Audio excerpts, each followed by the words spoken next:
Okay, Little Women, chapter 40, The Valley of the Shadow.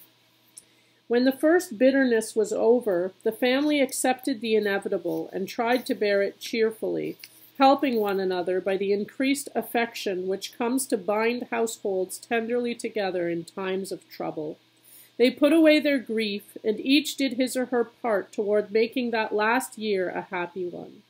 The pleasantest room in the house was set apart for Beth, and in it was gathered everything that she most loved: flowers, pictures, her piano, the little work table, and the beloved pussies. Father's best books found their way there, Mother's easy chair, Joe's desk, Amy's finest sketches. And every day Meg brought her babies on a loving pilgrimage to make sunshine for Auntie Beth. John quietly set apart a little sum that he might enjoy the pleasure of keeping the invalid supplied with the fruit she loved and longed for. Old Hannah never wearied of concocting dainty dishes to tempt a capricious appetite, dropping tears as she worked. And from across the sea came little gifts and cheerful letters, seeming to bring breaths of warmth and fragrance from lands that know no winter. Here, cherished like a household saint in its shrine, sat Beth, tranquil and busy as ever, for nothing could change the sweet, unselfish nature, and even while preparing to leave life, she tried to make it happier for those who should remain behind.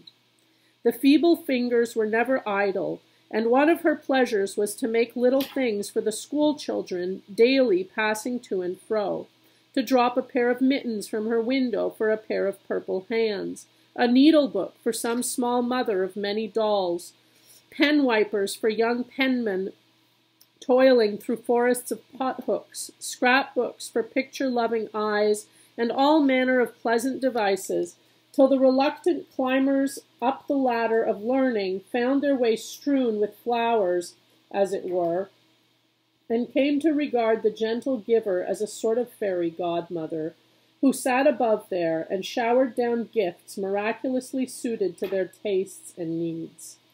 If Beth had wanted any reward, she found it in the bright little faces always turned up to her window with nods and smiles, and the droll little letters which came to her full of blots and gratitude.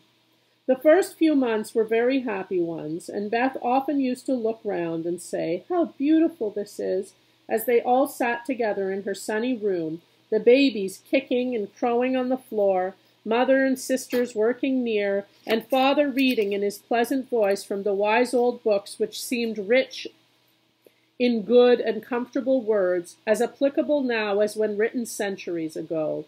A little chapel where a paternal priest taught his flock the hard lessons all must learn, trying to show them that hope can comfort love and faith make resignation possible. Simple sermons that went straight to the souls of those who listened. For the Father's heart was in the minister's religion, and the frequent falter in the voice gave a double eloquence to the words he spoke or read. It was well for all that this peaceful time was given them as preparation for the sad hours to come. For, by and by, Beth said the needle was so heavy, and put it down forever. Talking wearied her, faces troubled her, pain claimed her for its own, and her tranquil spirit was sorrowfully perturbed by the ills that vexed her feeble flesh. Ah me! Such heavy days, such long, long nights, such aching hearts and imploring prayers, when those who loved her best were forced to see the thin hands stretched out to them beseechingly, to hear the bitter cry, "Help me, help me," and to feel that there was no help. A sad eclipse of the serene soul, a sharp struggle of the young life with death. But both were mercifully brief, and then, the natural rebellion over, the old peace returned more beautiful than ever. With the wreck of her frail body, Beth's soul grew strong, and, though she said little, those about her felt that she was ready, saw that the first pilgrim called was likewise the fittest, and waited with her on the shore, trying to see the shining ones coming to receive her when she crossed the river. Jo had never left her for an hour since Beth had said, "I feel stronger when you are here." She slept on a couch in the room, waking often to renew the fire, to feed, lift, or wait upon the patient creature who seldom asked for anything and tried not to be trouble. All day she haunted the room, jealous of any other nurse, and prouder of being chosen than of any honor her life ever brought her. Precious and helpful hours for Jo, for now her heart received the teaching that it needed. Lessons in patience were so sweetly taught her that she could not fail to learn them. Charity for all, the lovely spirit that can forgive and truly forget unkindness, the loyalty to duty that makes the hardest easy, and the sincere faith that fears nothing but trusts undoubtingly. Often, when she woke, Jo found Beth reading in her well-worn little book, heard her singing softly to beguile the sleepless night, or saw her lean her face upon her hands while slow tears dropped through the transparent fingers.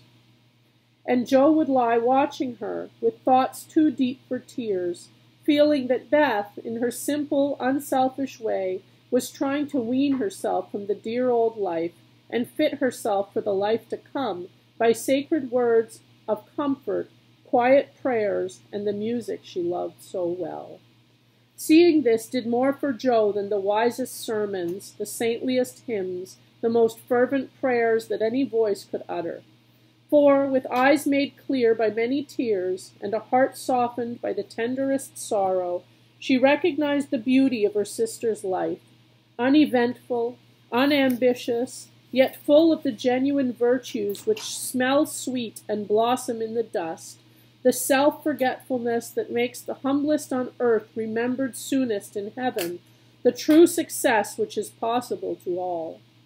One night, when Beth looked among the books upon her table to find something to make her forget the mortal weariness that was almost as hard to bear as pain, as she turned the leaves of her old favorite, Pilgrim's Progress, she found a little paper scribbled over in Jo's hand. The name caught her eye, and the blurred look of the lines made her sure that tears had fallen on it.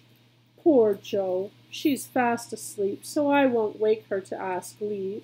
She shows me all her things, and I don't think she'll mind if I look at this, thought Beth, with a glance at her sister, who lay on the rug with the tongs beside her, ready to wake up the minute the log fell apart. And this is what the paper said. My Beth, sitting patient in the shadow till the blessed light shall come, a serene and saintly presence sanctifies our troubled home.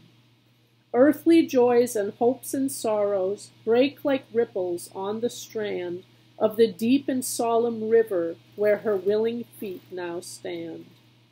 O my sister, passing from me, out of human care and strife, leave me as a gift those virtues which have beautified your life.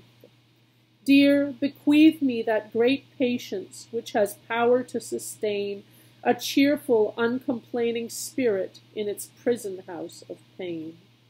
Give me, for I need it sorely, of that courage wise and sweet, which has made the path of duty green beneath your willing feet. Give me that unselfish nature that with charity divine can pardon wrong for love's dear sake. Meek heart, forgive me mine. Thus our parting daily loseth something of its bitter pain, and while learning this hard lesson, my great loss becomes my gain. For the touch of grief will render my wild nature more serene, give to life new aspirations, a new trust in the unseen. Henceforth, safe across the river, I shall see forevermore a beloved household spirit waiting for me on the shore. Hope and faith, born of my sorrow, guardian angels shall become, and the sister gone before me by their hands shall lead me home. Blurred and blotted, faulty and feeble as the lines were, they brought a look of inexpressible comfort to Beth's face, for her one regret had been that she had done so little, and this seemed to assure her that her life had not been useless, that her death would not bring the despair she feared. As she sat with the paper folded between her hands, the charred log fell asunder. Joe started up, revived the blaze, and crept to the bedside, hoping Beth slept. "Not asleep, but so happy, dear. See, I found this and read it. I knew you wouldn't care. Have I been all that to you, Joe?" she asked, with wistful, humble earnestness. "Oh, Beth, so much, so much." And Joe's head went down upon the pillow beside her sister's. "Then I don't feel as if I'd wasted my life. I'm not so good as you make me, but I have tried to do right. And now, when it's too late to begin even to do better, it's such a comfort to know that someone loves me so much and feels as if I'd helped them. More than anyone in the world, Beth.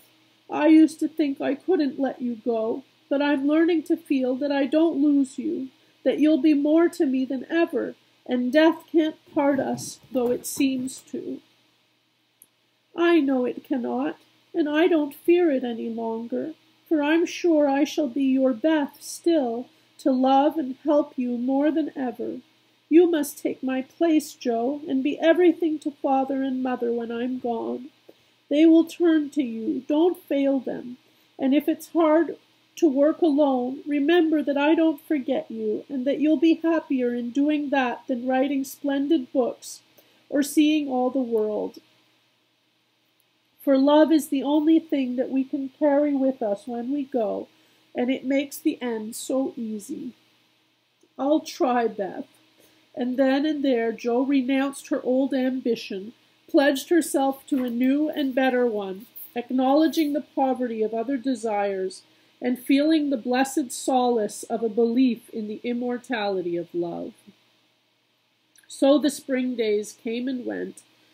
The sky grew clearer, the earth greener, the flowers were up fair and early, and the birds came back in time to say goodbye to Beth, who, like a tired but trustful child, clung to the hands that had led her all her life, as Father and Mother guided her tenderly through the valley of the shadow and gave her up to God.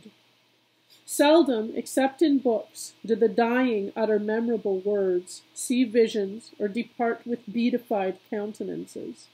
And those who have sped many parting souls know that to most the end comes as naturally and simply as sleep.